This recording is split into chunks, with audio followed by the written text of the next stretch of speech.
De...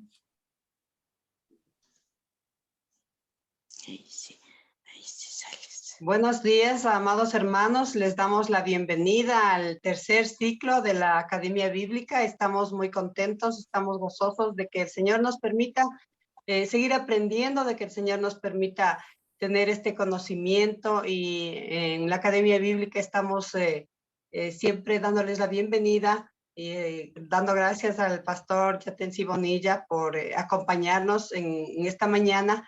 Y queremos anunciarles que este tercer ciclo va a tener 10 clases y el tema que vamos a estar tratando es los títulos que se le ha dado a Jesús.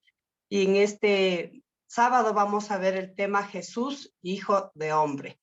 Les damos gracias a las personas que se han conectado puntualmente. Ese es un privilegio de que podamos estar puntuales. Y vamos a iniciar con una oración y luego vamos a presentar al maestro. Bienvenidos. Oremos. Señor Dios Todopoderoso, te alabamos, te bendecimos, Señor, te honramos por tus bondades que son infinitas para con nosotros y por tus bondades con Capilla del Valle, Padre. Gracias por este lindo ministerio que tenemos, que es la Academia Bíblica. Y también queremos agradecer por cada uno de los maestros que con un corazón dispuesto siempre están colaborándonos en cada uno de los temas que se han programado. Te alabamos, te bendecimos por cada uno de los alumnos también, por esa disposición de levantarse temprano, conectarse a tiempo. Pedimos, mi Dios, que seas paseándote en medio de nosotros, que tu Santo Espíritu sea hablando, que tu Santo Espíritu sea ministrando al maestro y a cada uno de nosotros, Dios. Es un privilegio, Padre, poder conocerte más y tener los maestros de alta calidad que cada sábado nos acompañan. Dejamos este tiempo en tus manos, dejamos al maestro en tus manos, y que esta mañana sea de bendición, sea de aprendizaje, y que cada uno de nosotros podamos poner en práctica cada una de las cosas que aprendemos. Te damos toda la honra, toda la gloria, Señor, en los méritos de Jesús. Amén. Como les había dicho, nos acompaña en esta mañana. Dime, Inesita. Parece que Inesita tiene algún problema. Te envié el link por interno, Inesita. Como les decía, en esta mañana nos acompaña el maestro Yatensi Bonilla. Él es de nacionalidad colombiana, radicado ya hace muchos años en Ecuador. Él fue mi profesor en la universidad hace muchos años. Desde allí lo conozco. Él tiene una licenciatura en Filosofía y Ciencias Religiosas en asociación con el Seminario Mayor en Bogotá. Tiene un doctorado en Biblia en la Pontificia Universidad Javeriana de Bogotá, en consorcio con el Instituto Bíblico de Roma en Italia. Es cofundador del Seminario Sudamericano Semisud, Quito, Ecuador. También es vicepresidente del Semisud, es profesor en Biblia, Filosofía, Idiomas Bíblicos y Teología en Semisud, Quito, Ecuador. Así que con todos esos antecedentes, para las personas que no le conocen y para los que ya le conocemos, pues estamos muy honrados, pastor, y le damos este tiempo. Bienvenido. Gracias, Carmenza. Gracias, hija. Y también un día para todos, un buen día para todos ustedes. Y a los líderes de la academia, tanto Carmenza como Marta, Yadetsi. Estoy contento de iniciar esta nueva temporada en la Academia Bíblica. Y es un título que a mí me encanta mucho. Es un título hermoso. O sea, los títulos cristológicos, que va a ser el tema de todas de estos sábados. No sé cuántos sábados van a ser sobre los títulos cristológicos, como 8. ¿Cuántos son? 10. Son 10, pastor. Ya, excelente. Yo creo que es un gran tema, y felicito a la directora de la academia, a la pastora de educación, también a Marta, a Carmenza, los que son líderes de educación y de la academia, por tener tan buena iniciativa de buscar un tema tan esencial, tan importante, de estudiar los diferentes títulos que le asignaron a Jesucristo. Él mismo se autoasignó unos. Los discípulos le asignaron a Cristo otros títulos.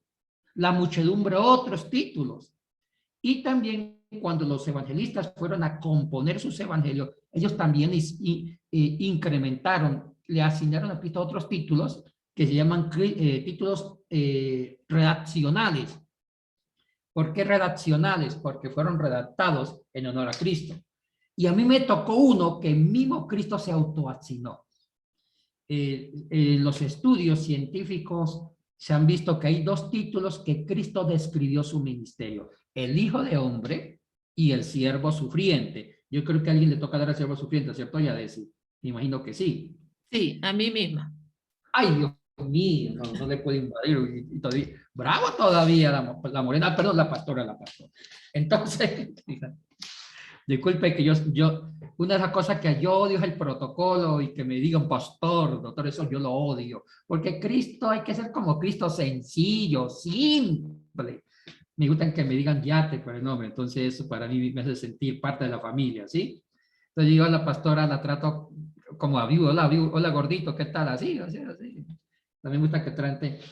Entonces voy a hablar de uno de los títulos, tal vez, con respecto a los otros títulos, el título más importante con que se puede definir la identidad de Jesucristo es el Hijo de Hombre. Y los investigadores es donde más profundizan con el Hijo de Hombre. Y antes de iniciar, bueno, mire, yo también tengo alma de pastor, me gusta saludar a algunos. Yo veo al Virgilito, mi amigo, un amigo que se olvida del amigo, a los años que me va conectado a Virgilito, mi amigo Virgilio, a Inesita. Oiga, tiene que venir aquí a Virgilito a tomar café, acompañarnos. Usted ya va a los amigos, Virgilio. Un gusto en saludarlo, Virgilio.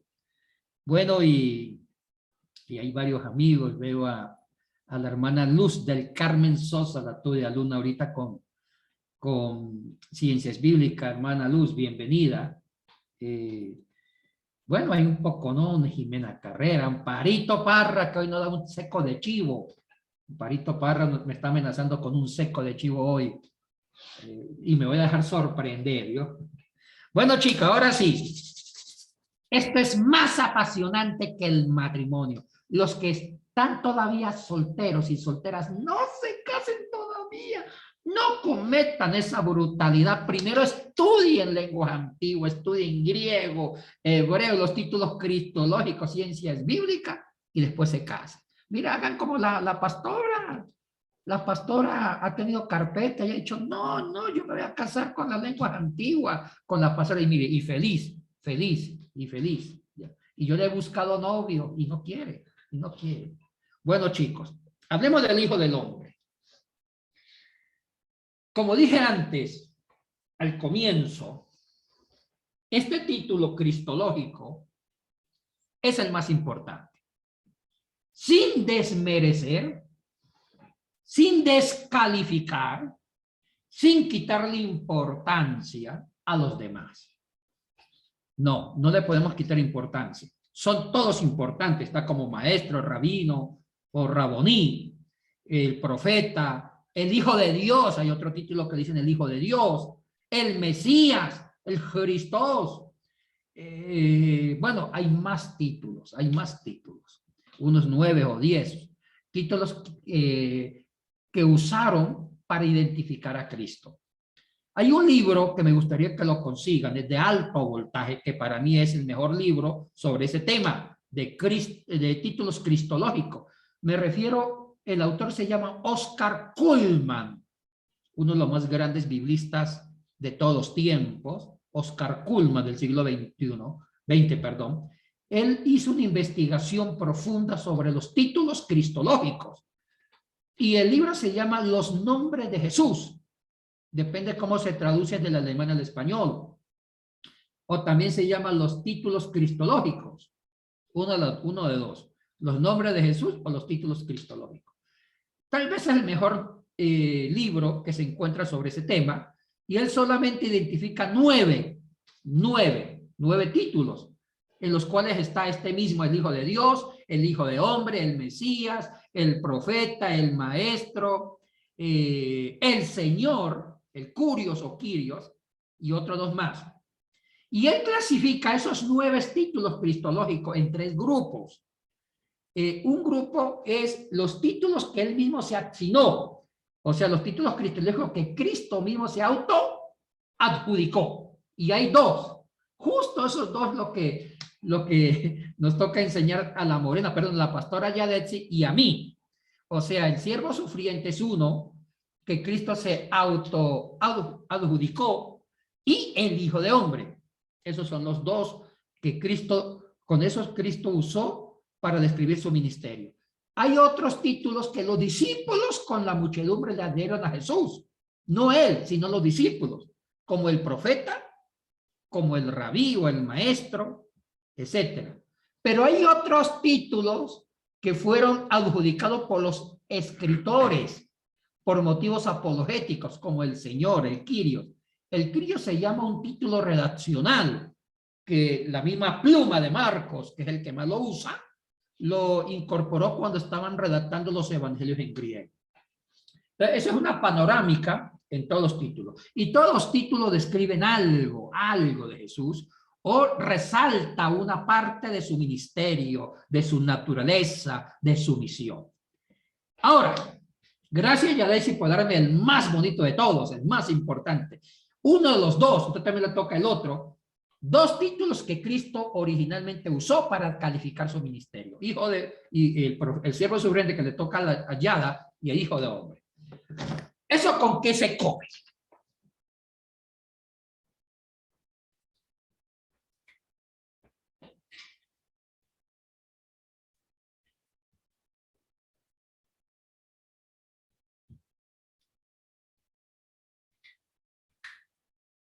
Hijo de Hombre.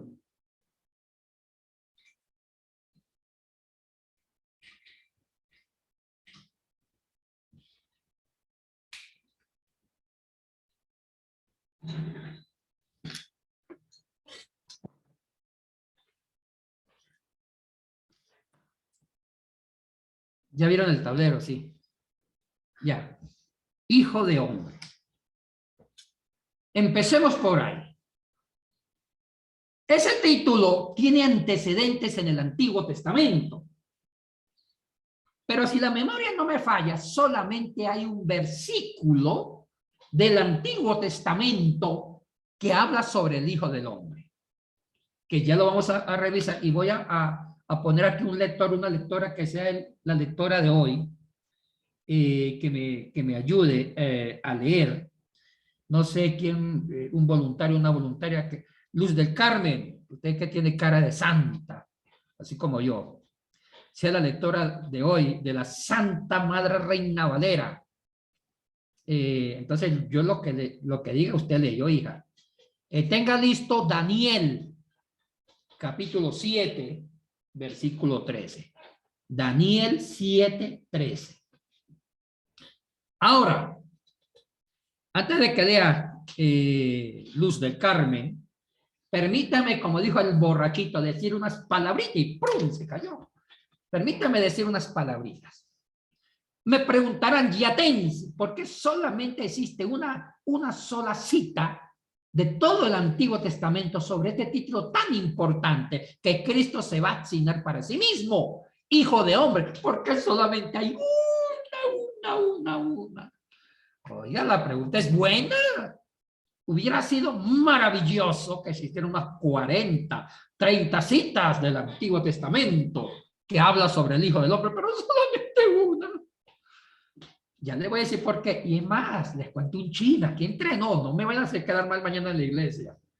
Un chisme entre nos. Es que se duda mucho en la época y composición de Daniel.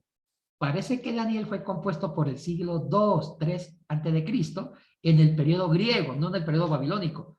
O sea que lo que vivió Daniel, que fue a partir del año 587, cuando Jerusalén, cuando Judea fue, cuando los judíos fueron llevados como cautivos, los grandes profetas y maestros, a Babilonia, esa fue la época de Daniel, 580 y pico.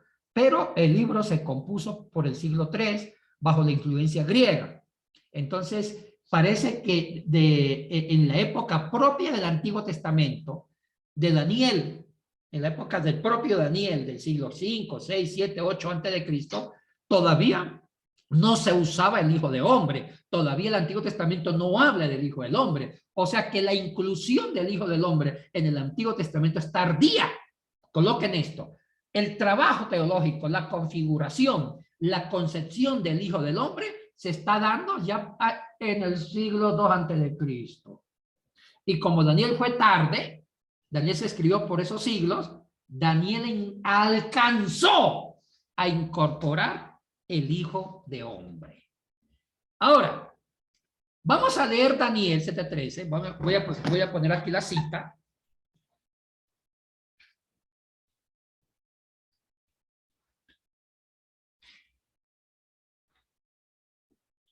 Daniel 7:13.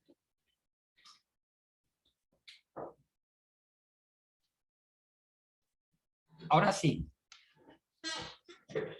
Hermana Luz del Carmen, tenga la bondad, hija mía.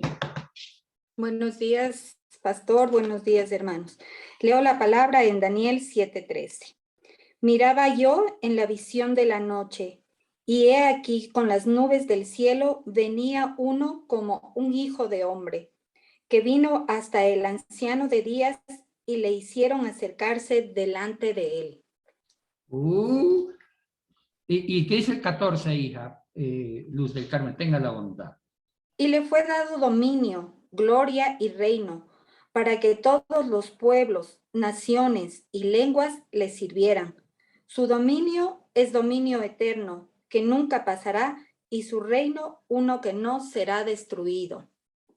Muy bien. Los dos versículos son importantes. En el versículo 13 describe su naturaleza.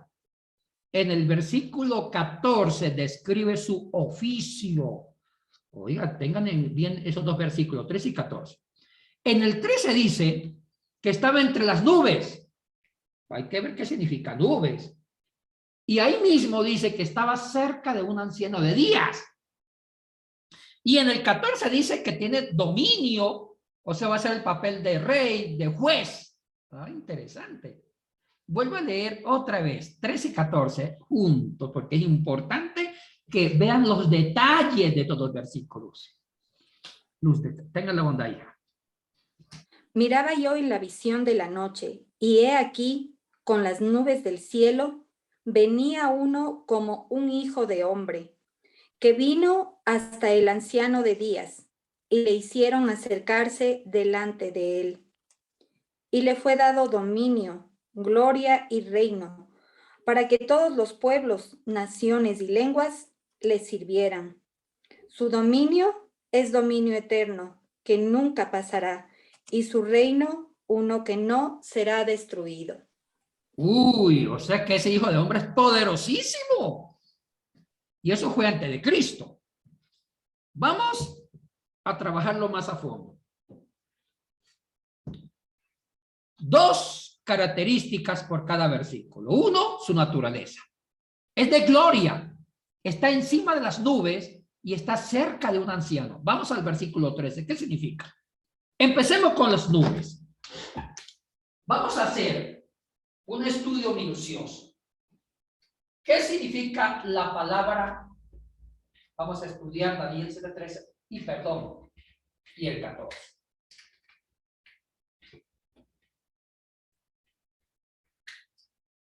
Primero, en el 13 habla de nubes.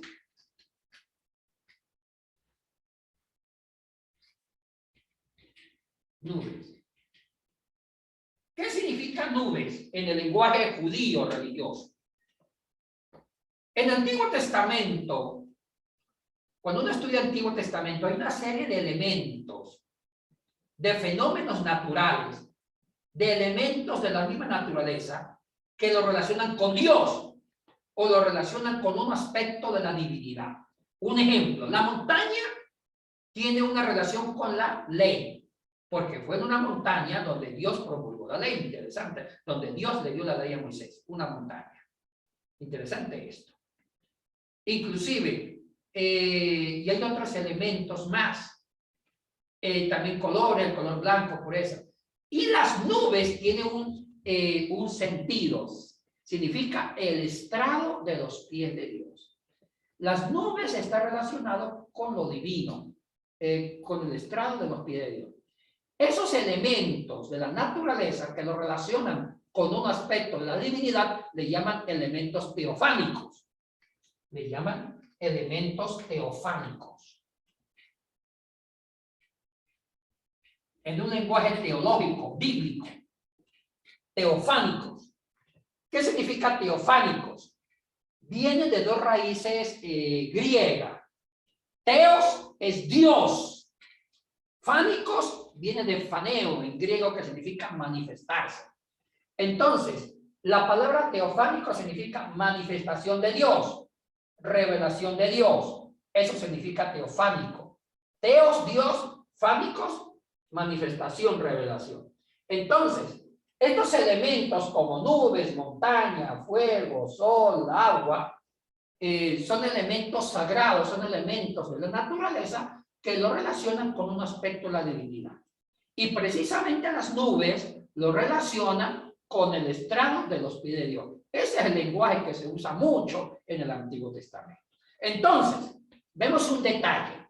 El Hijo de Hombre no es cualquier lagaña de mico, no. Está sobre el estrado, está sobre las nubes. Significa que está en el estrado de los pies de Dios. O sea que ya empezó bien. Daniel 7:13 está describiendo características divinas para identificar al Hijo del Hombre. Ese es un dato demasiado poderoso para ir configurando su naturaleza. Las nubes eran el estrado de los pies de Dios. Ahora, otro aspecto en el versículo 13. Estaba cerca de un anciano de días,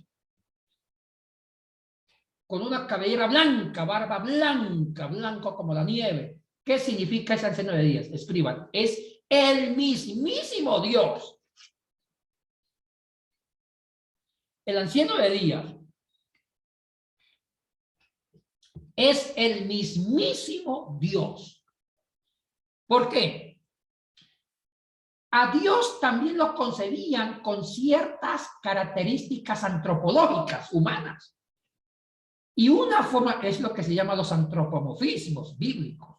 Concebir a Dios con aspectos o cualidades humanas. Es una forma didáctica que los antiguos querían concebir a Dios usando atributos humanos. Eso es lo que se llama en Biblia antropomorfismo. Ahora, en el Antiguo Testamento y también en la literatura midráchica, a Dios siempre lo comparaban con un anciano. Ojo, tal vez en nuestra realidad decirle a alguien anciano es la forma más despectiva, humillante, decirle viejo. En nuestra actualidad, usted le dice a alguien viejo o anciano es humillarlo, humillarla. No, para el Antiguo Testamento no. Uy, el concepto de anciano era el concepto más respetable, más majestuoso, porque al anciano lo relacionaban con experiencia, con sabiduría, con bondad, con madurez, con santidad. Oye, interesante el concepto de anciano en el Antiguo Testamento. Entonces aquí, en el Antiguo Testamento siempre concebían a Dios como un anciano de días con cabello blanco. El cabello blanco del anciano significaba experiencia, sabiduría, eternidad, eternidad, eternidad. Eso era la descripción de cabellera blanca. Entonces, cuando dice que estaba cerca del anciano de día, el anciano de día era Dios, porque cabello blanco significa eternidad. En conclusión, ¿quién es ese hijo de hombre? En el versículo 3. Tiene características, vayan escribiendo. El versículo 13 me presenta un anciano me presenta un hijo de hombre con características divinas, pero no es Dios. Repito, el versículo 13 me presenta a un anciano, perdón, me presenta al hijo del hombre con características divinas. ¿Por qué características divinas? Porque estaba en las nubes, estrado a los pies de Dios, cerca de Dios. Pero no es Dios. Porque el que estaba cerca de él, sí era Dios. ¿Y quién era el propio Dios? El anciano de días. O sea que él es un personaje que tiene características divinas, pero que ¿es Dios? No, no es Dios. Pero está junto a Dios.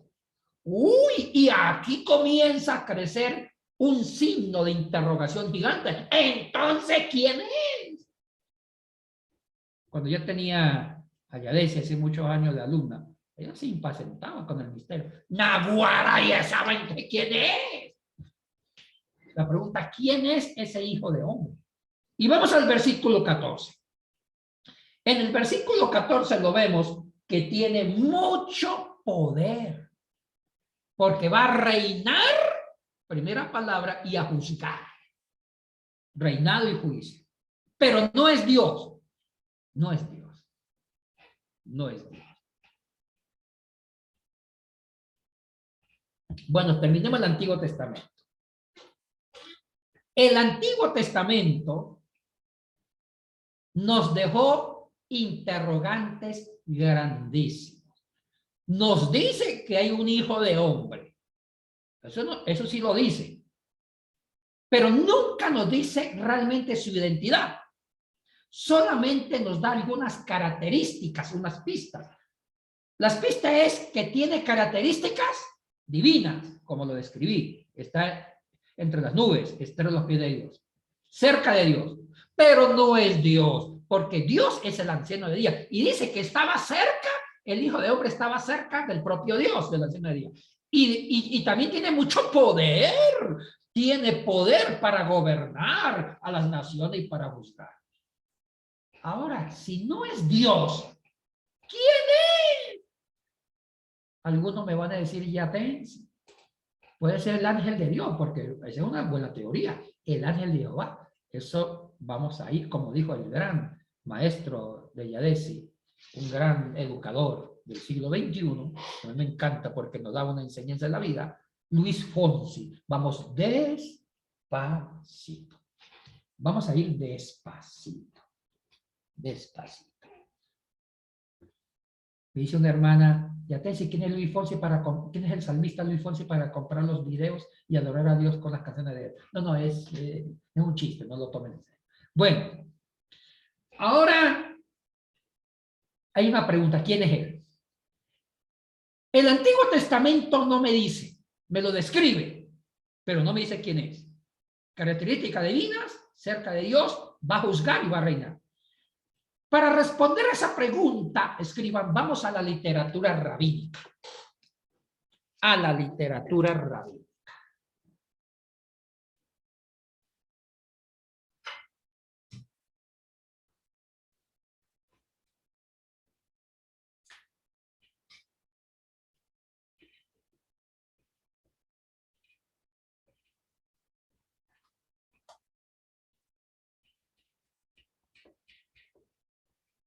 ¿Qué es la literatura rabínica?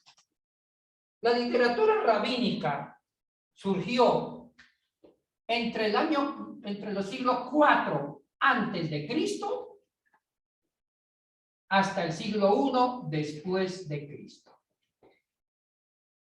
Se puede decir más o menos un periodo de 500 años o de 400 años. La historia llama a ese periodo entre el siglo 4 antes de Cristo y siglo 1 después de Cristo el periodo intertestamentario. ¿Qué significa el periodo intertestamentario? Es el periodo que fue el último libro del Antiguo, empezó ahí, y el primer libro del Nuevo. Eso se llama el periodo intertestamentario. El periodo, el paréntesis entre los dos testamentos. Algunos lo llaman, cosa que a mí no me gusta, el periodo de silencio. Eso no me gusta, porque como no se escribió ningún libro inspirado, entonces piensan que no hubo ninguna producción literaria. Mentira del diablo. En ese periodo intertestamentario fue cuando más los judíos escribieron, produjeron literatura. Hay una gran producción de libros importantes que comentaban la Torá, la Tanaj, la Biblia hebrea, la Tanaj, comentaban para contextualizarla. O sea que hay mucha cantidad de literatura de los maestros. Y en ese periodo intertestamentario nacieron las famosas escuelas, las escuelas rabínicas, los grandes maestros de Israel que están en ese periodo intertestamentario. Y Cristo vivió esa época de los grandes maestros de Israel y sobre todo las dos grandes escuelas rabínicas, la Shammai, que era muy conservadora, y la Hillel, que era liberal, que Cristo va por la línea de Hillel. Ahora, en ese periodo intertestamentario, sí se habló sobre el Hijo de Hombre. Sí se habló. Existieron tres teorías, vamos a describirlas, en la literatura rabínica. Varios libros que mencionan a este Hijo de Hombre, los voy a escribir. Está el Melquita,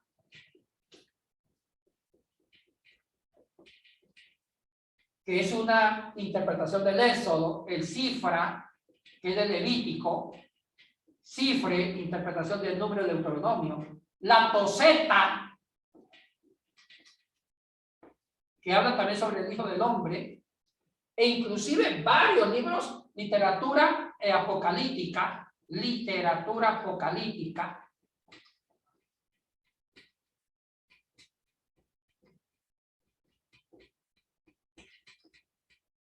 etcétera. Y pongamos aquí un etcétera, aquí abajo. De todos estos libros hablan de tres teorías. Ya di una bibliografía para que consulte. Hablan de tres teorías sobre el posible Hijo de Hombre. ¿Qué significa? Y todos interpretando a Daniel. Todos interpretan a Daniel. Primera teoría, que se refiere a un ángel de Jehová. A un ángel de Jehová. O el ángel de Dios. O ángel de Jehová. Hablemos de la primera teoría.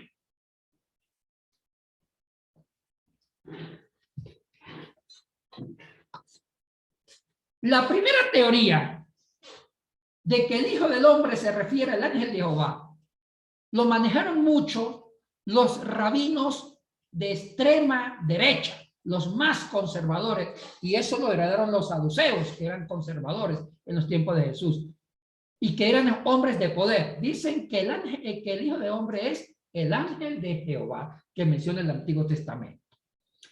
Y aquí no hay mucha explicación. Esta teoría no gozó de mucha credibilidad por los escribas. ¿Quién eran los escribas? Los doctores, los intérpretes, los doctores de la ley, los expertos en Sagradas Escrituras. Ellos la descalificaron, o sea que no tuvo mucha fuerza. Otra segunda teoría sobre el Hijo de Hombre.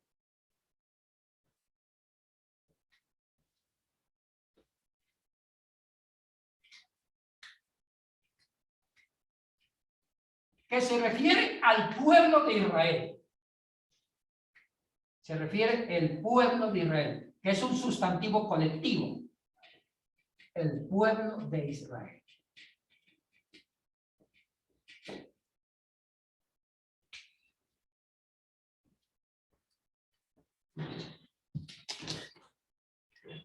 Esta segunda teoría tuvo más credibilidad que la primera, tuvo aceptación en varios sectores académicos, como inclusive los asmoneos de los sumos sacerdotes, inclusive los asidios. Tuvo cierta aceptación en ciertas comunidades más espirituales de Israel, pero tampoco fue tan fuerte. Fue más fuerte que la primera, porque decían que el Hijo del Hombre era el pueblo de Israel, el pueblo remanente, pero el pueblo fiel, el pueblo que cumplía con la ley, el pueblo de la fidelidad. Es como decir el remanente que quedó como nombre de fidelidad a Dios. Hay la tercera teoría que es la más fuerte, que es la que yo acepto y comparto. Pero antes de hablar de la tercera teoría, que es la que yo uso, la que los judíos usaron en la mayoría, tenía que hablar de las otras dos. La tercera teoría es la fuertísima.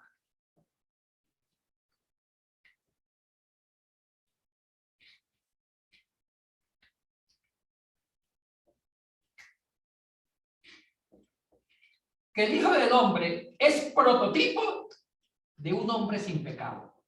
Es el prototipo del hombre sin pecado. El prototipo del hombre sin pecado.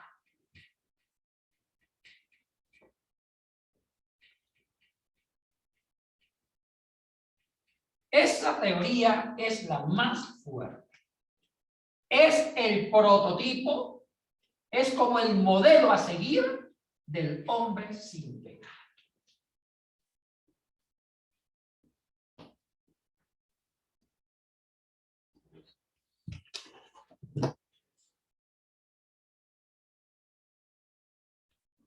Hablemos sobre esa teoría. El prototipo del hombre sin pecado. Esta tercera teoría tuvo mucha aceptación en los grandes círculos académicos, sobre todo de los escribas, que eran los doctores, los grandes maestros, los PhD de la interpretación y los únicos autorizados para interpretar y contextualizar la ley. Los escribas, también fue aceptado por los fariseos, fue aceptado por las dos escuelas rabínicas famosas, por la Shaddai, la Hillel, mejor dicho, es la que más pesa. Y también la que acepto yo. Me va a decir Luz del Carmen, yo acepto mejor lo que digan los rabinos, no de usted. Me va a decir. Entonces, bueno, todo el mundo aceptó esa teoría. Yo la veo como válida. ¿Por qué? Porque las escuelas rabínicas, la mayoría pensaban que el Hijo del Hombre era como el prototipo, como el recuerdo de un hombre que Cristo hizo a su imagen, perdón, que Dios hizo a su imagen y semejanza, pero sin pecado. Repito, el Hijo de Hombre es el modelo, el prototipo de un hombre que Dios creó antes del pecado y lo hizo a la imagen y semejanza de él. Era como decir el Adán sin pecado. Entonces, siempre los judíos recordaban y pensaban reconstruir la imagen de un hijo de hombre que fuera la imagen y semejanza de Dios, pero sin conocer el pecado. Y sin conocer el pecado lo hacía un hombre perfecto, un hombre con característica divina, pero el pecado dañó la figura del Hijo del Hombre.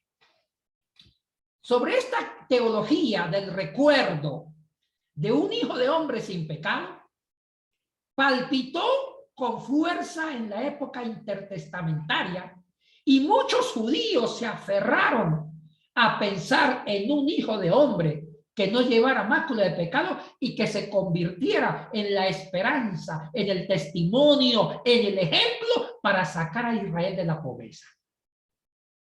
Algunos rabínicos, algunos maestros rabinos, como los fariseos, relacionaron al Hijo del Hombre con el Mesías. Dijeron, el Mesías puede ser el Hijo del Hombre. Pero otros maestros rabinos dijeron, no, son dos figuras diferentes. Una cosa es el Mesías y otra cosa es el Hijo del Hombre. El Mesías va a ser un líder político. El Hijo del Hombre es más que el Mesías. Escuchen, es más que el Mesías. El Hijo del Hombre es el prototipo del hombre sin pecado. Del hombre sin pecado. Ahora, profundicemos. La escuela rabínica del Hillel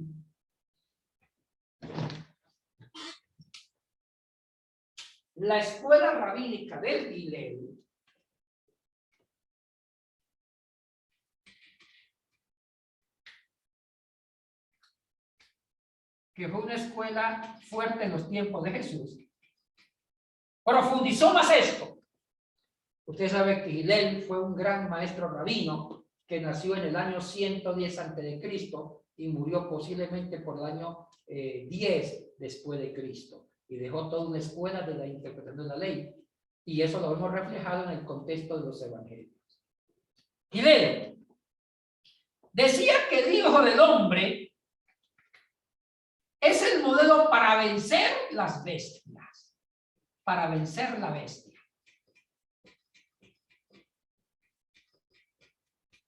Subrayen la palabra bestia. El Hijo del Hombre es la figura central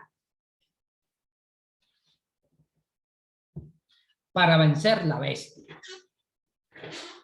Quedémonos ahí y bien despacito. Estamos que el Hijo del Hombre fue un título que se fue profundizando y los escribas escribían más, profundizaban, interpretaban, contextualizaban qué significa el Hijo del Hombre. Entonces, Gilel, la escuela de Gilel, escribieron varios comentarios bíblicos sobre la Tanaj que se llaman los midrashim haláquicos.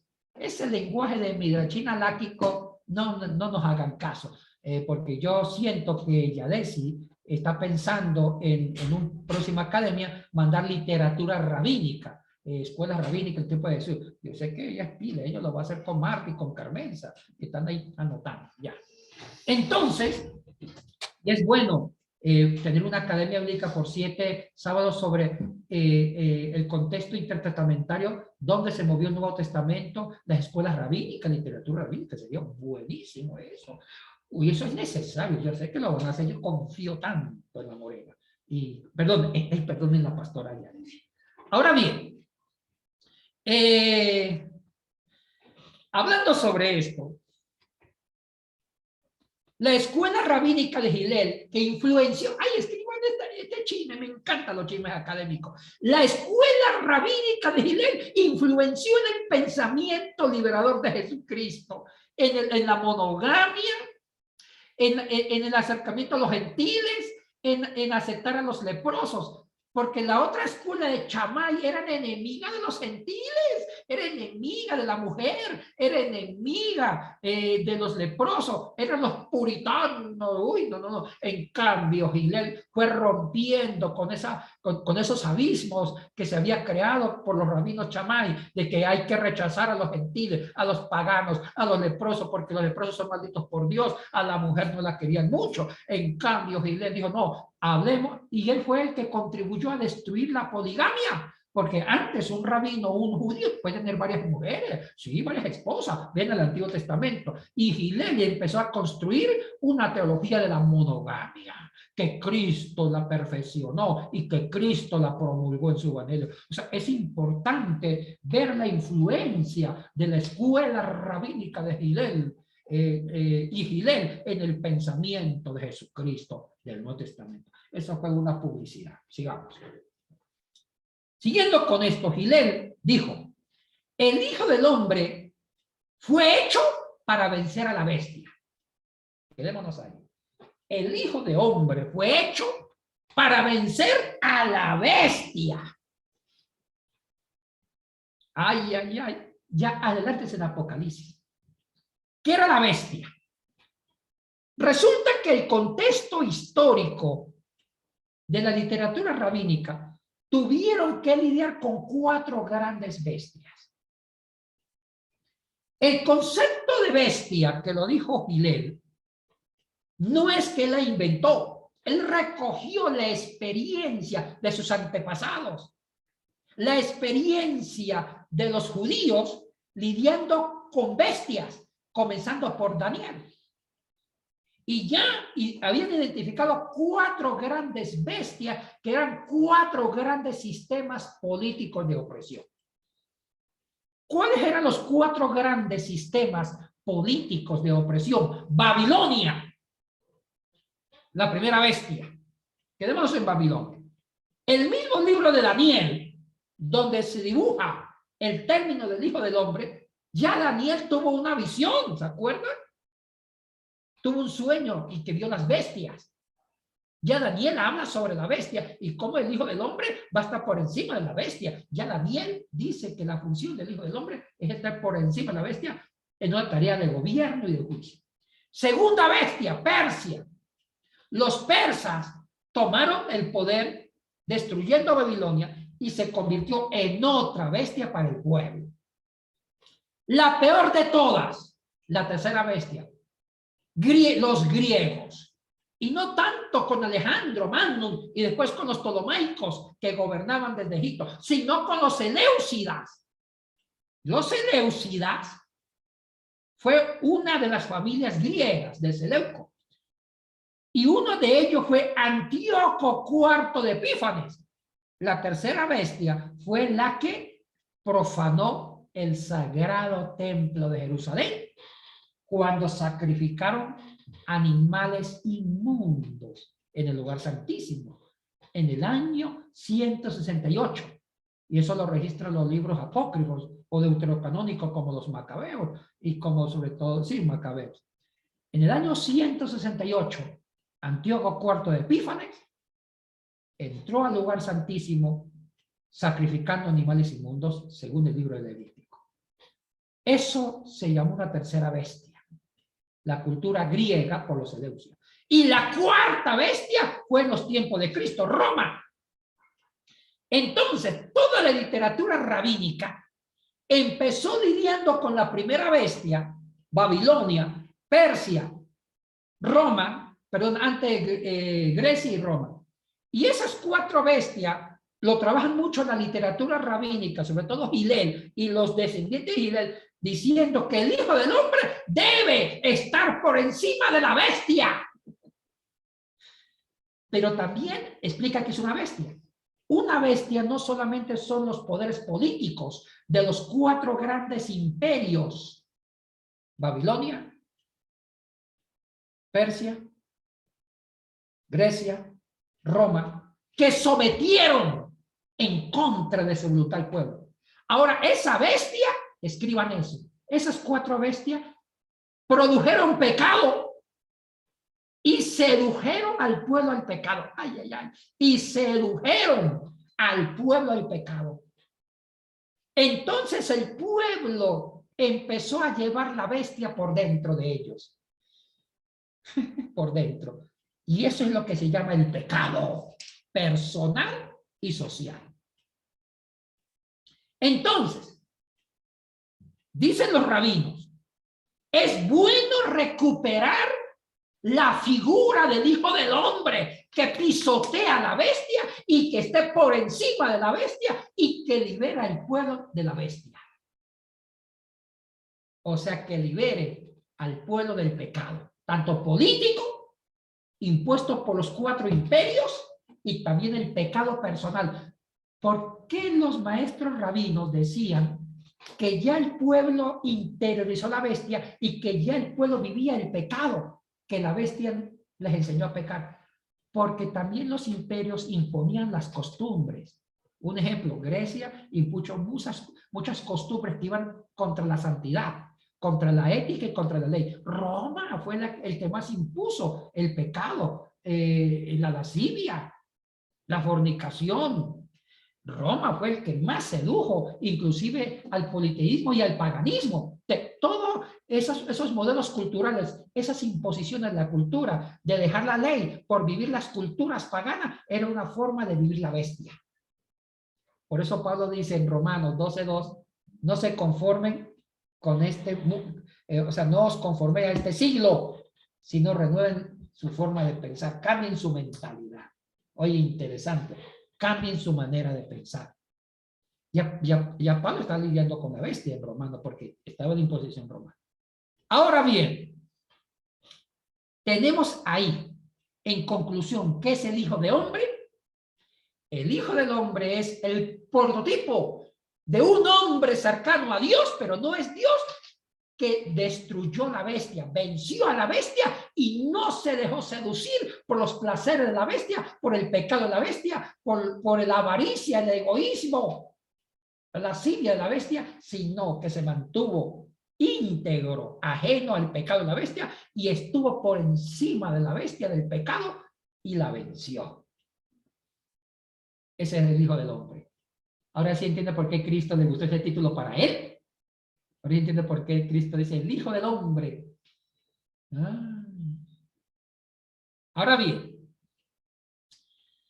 hay un libro del Nuevo Testamento que trabajó el Hijo del Hombre antes de ir a los evangelios.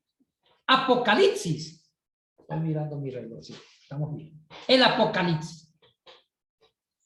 El Apocalipsis, todos los 22 capítulos de Apocalipsis presenta la lucha del Hijo del Hombre contra la bestia. Observen ese detalle. Todo el Apocalipsis es que Cristo, que es el Hijo del Hombre, está con su iglesia venciendo, y la bestia es Roma, pero Roma le obedece al Satanás. O sea que hay dos figuras malignas. Primero está el gran dragón, la serpiente, que es el diablo, y debajo de la serpiente está la bestia. ¿Quién es la bestia? El Imperio Romano, que mata cristianos que no se dejan seducir por la bestia. Ahora empecemos a leer un texto muy importante. Ahí está Luz del Carmen. Busque, hija mía, Apocalipsis, capítulo 1, verso del 9 al 20. Déjenme lo escribir.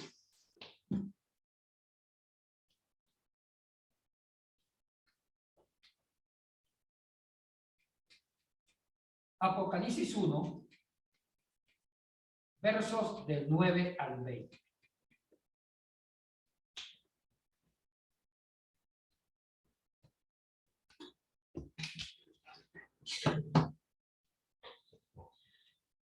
Antes de que lea Luz del Carmen, permíteme unas palabritas.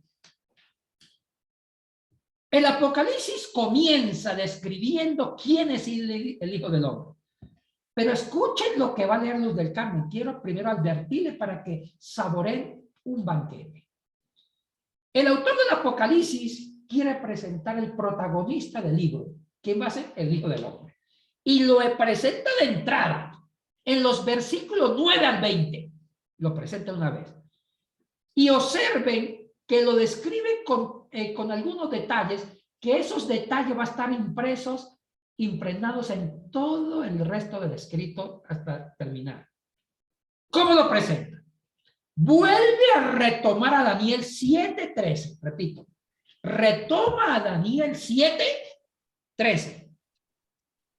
Y cuando esté leyendo Luz del Carmen, va a haber un detalle. Apocalipsis hace un cambio. Daniel dice que el Hijo del Hombre estaba cerca del anciano de quién? De Elías, pero no era Dios. Pero tenía característica divina. ¿Por qué? ¿Y por qué tiene característica divina? Porque el Hijo del Hombre, como yo lo expliqué, es el que vence a la bestia. Destruye el pecado, está por encima del pecado y por eso tiene característica divina, y como destruyó el pecado, va a gobernar. Pero no es Dios.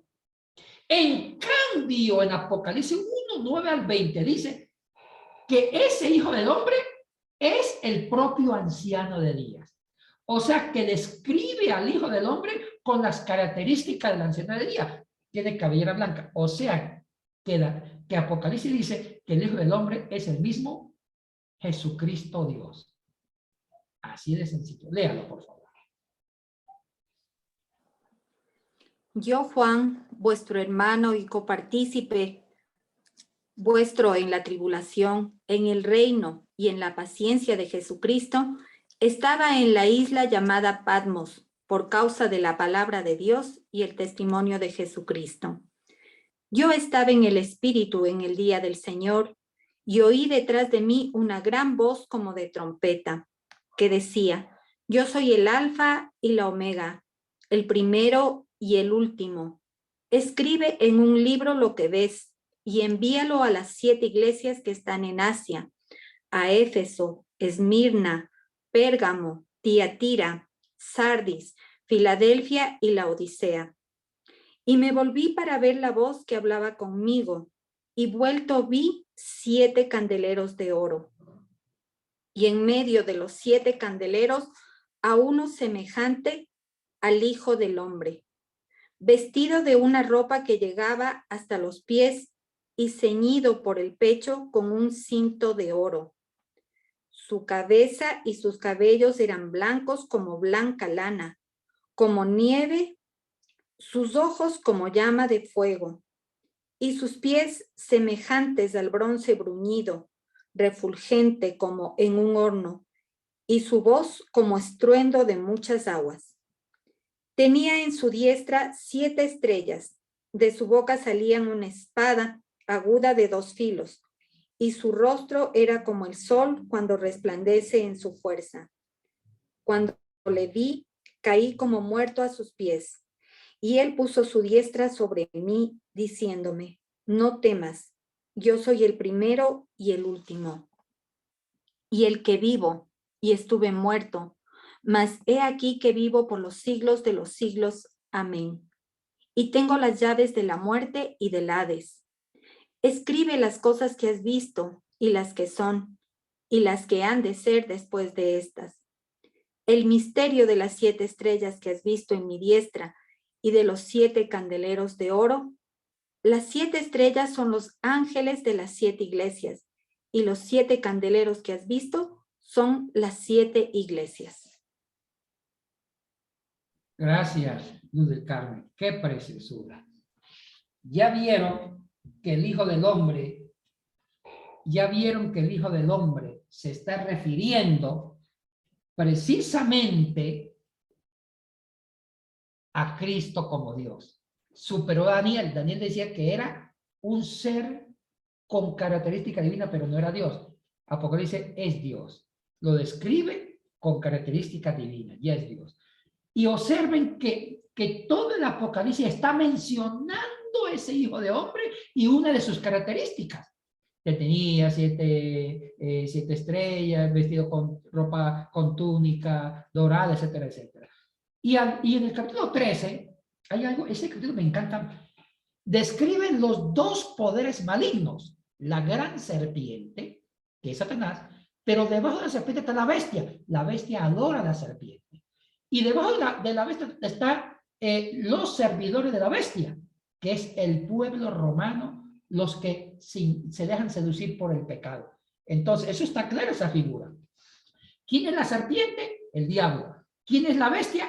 Todo el poder romano. Porque como describe la bestia, es decir, que es Roma. Dice que tenía 7 cabezas y 10 cuernos. Nunca ningún libro de la Biblia usa el número 7 en sentido negativo. Escuchen, ningún libro de la Biblia usa el número 7 en sentido negativo. Nunca. La única vez, siempre el número 7 fue para Dios y el número 6 para lo imperfecto. Entonces, jamás ningún libro de la Biblia usa el número 7 en sentido negativo, excepto esa vez. Cuando describe que la bestia tiene 7 cabezas, usted dice, pero no puedo entender si el número 7, los judíos eran celosos, los judíos lo usaban para Dios, ¿por qué lo están usando para el mal? Resulta que el que escribe Apocalipsis está haciendo una historia de la realidad política en base al símbolo, porque en ese momento existieron 7 emperadores que persiguieron la iglesia. Y sí, en la historia coinciden los 7 emperadores. Primero empezó Nerón, empezó a perseguir la iglesia en el año 64, él gobernó entre los años 54 y 68. Segundo, aunque duró 2 meses, fue Galba, segundo emperador perseguidor. Tercero fue Otón, duró 2 meses en el 68. Cuarto fue Vitelio, también persiguió. El quinto emperador perseguidor fue Vespasiano, que gobernó entre los 69 y 79. Sexto fue Tito, el que destruyó el templo de Jerusalén, gobernó a Roma entre 79 y 81, y el último era Domiciano, que fue emperador entre los años 81 y 96, y bajo el contexto de Domiciano se escribe Apocalipsis. Entonces Juan, el autor de Apocalipsis, está hablando de la bestia, que es el poder romano, con los 7 emperadores, que son las 7 cabezas. Está describiendo eso. Entonces, en conclusión, el Hijo del Hombre está cuidando a sus seguidores, a los mártires, para protegerlos de la bestia, del pecado. O sea que el papel del Hijo del Hombre es librarnos, limpiarnos del pecado y apartarnos de las bestias que nos hacen daño. El Apocalipsis para mí es el evangelio del Hijo del Hombre. Y terminemos, porque ya Yadesi me está mirando, yo pienso y ya vaya cerrando. Terminemos. Gracias, Yadesi, que me van a quitar ahorita el desayunito. Gracias, Yadesi. Entonces, terminando esto, Hay un evangelio que describe al Hijo del Hombre. Marcos. Marcos.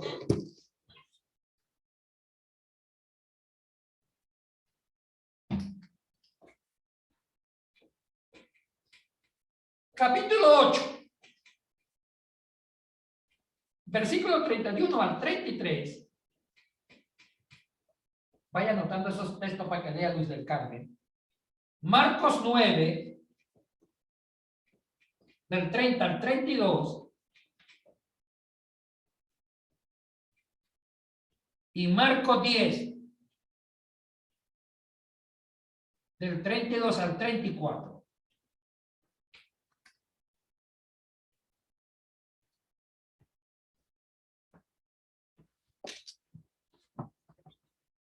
Anoten esos tres textos. Otra vez lo pongo. Anoten porque esos textos son muy buenos. Ahora sí. En otros textos de Marcos, Marcos presenta que Jesús habla el triple anuncio de la misión del Hijo del Hombre. Ahora, una aclaración. El título del Hijo del Hombre no significaba muerte, no. Significaba victoria, victoria y victoria, como lo decía Álvaro Novoa. Vamos, vamos, vamos. O sea, victoria, victoria, victoria. Siempre el Hijo del Hombre fue un rey, el prototipo de un ser divino que siempre venció la bestia y fue el prototipo del hombre perfecto, pero sin pecado. Esa es la conclusión. Fue el prototipo del hombre perfecto sin pecado. Y el Nuevo Testamento trabaja en la figura del Hijo del Hombre en Cristo, que Cristo es el Hijo del Hombre, pero Dios que venció a la bestia, la protegió a sus seguidores y retó el pecado. Ahora, aquí Marcos va a unir un título que va a explicar Yadetzi, el siervo sufriente. Marcos une en una sola persona el Hijo del Hombre que siempre va a gobernar, a ser victorioso, pero no sabe de derrota, nunca va a morir. El que va a morir es el siervo de Isaías que va a explicar Yadetzi. Entonces, Jesucristo hace una herejía. Pone al Hijo del Hombre, que es el prototipo del hombre perfecto, pero sin pecado, el hombre que venció la bestia y el hombre que se mantuvo aparte del pecado, lo pone a morir y a padecer. ¿Y por qué lo pone a padecer? Eso lo va a explicar. ¿Cuándo le toca ya decir el próximo sábado? No, dentro de 3 sábados más o menos. Bueno, para que siga esa línea. Entonces, Cristo hizo algo interesante. Ahora sí lean los 3 textos de cómo Cristo describe su ministerio.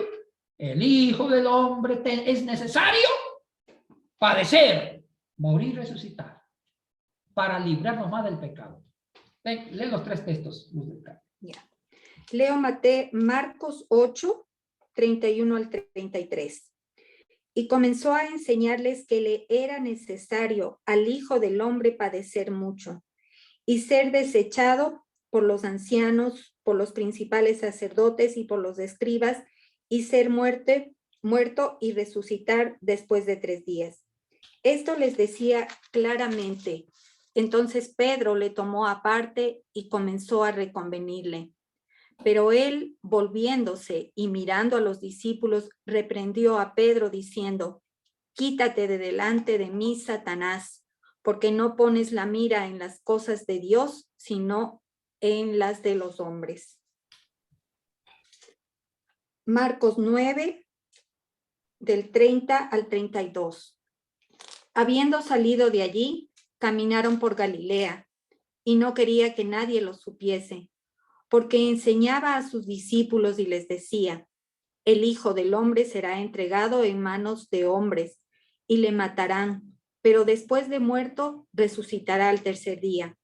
Pero ellos no entendían esta palabra y tenían miedo de preguntarle. Marcos 10, del 32 al 34. Iban por el camino subiendo a Jerusalén, y Jesús iba delante, y ellos se asombraron y le seguían con miedo. Entonces, volviendo a tomar a los 12 aparte, les comenzó a decir las cosas que le habían de acontecer. He aquí subimos a Jerusalén, y el Hijo del Hombre será entregado a los principales sacerdotes y a los escribas, y le condenarán a muerte y le entregarán a los gentiles. Y le escarnecerán, le azotarán y escupirán en él, y le matarán, mas al tercer día resucitará. Gracias, muchas gracias, Luz del Carmen. Mire, chicos, ya quedó claro que el Hijo del Hombre, haciendo un resumen final, fue el prototipo del hombre sin pecado. Así lo trabajaron las escuelas rabínicas.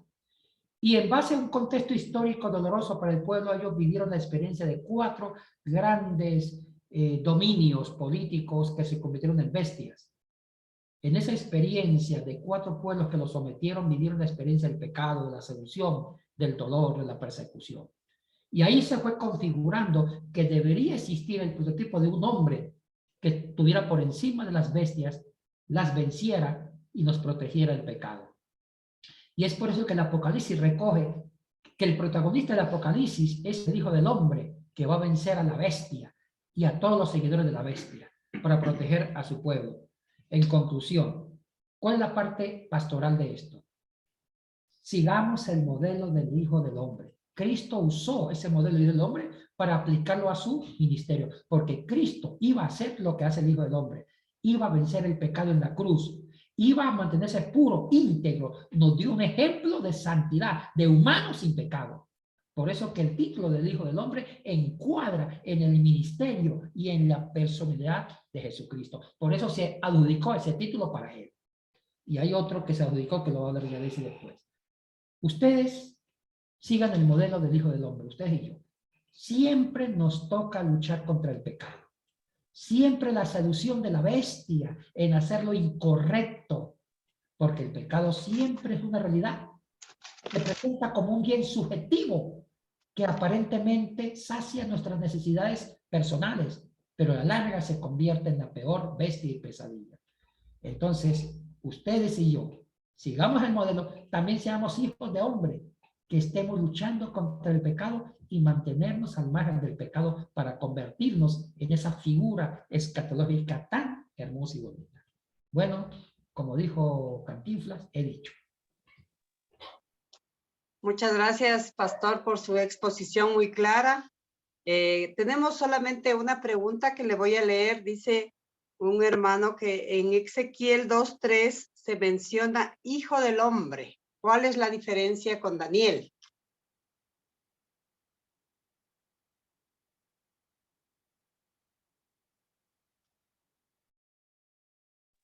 Pastor Yaten, si tiene el micrófono apagado. No, es una diferencia con el hebreo. El hebreo no dice hijo de hombre, sino hijo de humanidad. Entonces sí hay una diferencia en lingüística, sí. Muy bien, muchas gracias. Le agradecemos al pastor Yatensi Bonilla por su exposición y queremos terminar dándoles algunos anuncios. Me sorprendió mucho de la enseñanza que nos habla de Gilel, que él rompió esquemas de ese tiempo y cosas que ya estaban establecidas, él quería cambiarlas. Y así, pues, les motivamos a cada uno de los estudiantes a ser puntuales. Una de las cosas que en el Ecuador mucho nos cuesta es ser puntuales. La mayoría de personas estamos a las 7:25 esperando ansiosos que empiece la Academia Bíblica y les animamos al resto de personas que seamos puntuales. Tenemos 2 asistencias, las tomamos a las 7:45 y la otra las tomamos a las 7:15. Así que las personas que ingresan luego de esa hora de las 7:45 tendrán que ver el video y de igual manera contestar a las preguntas.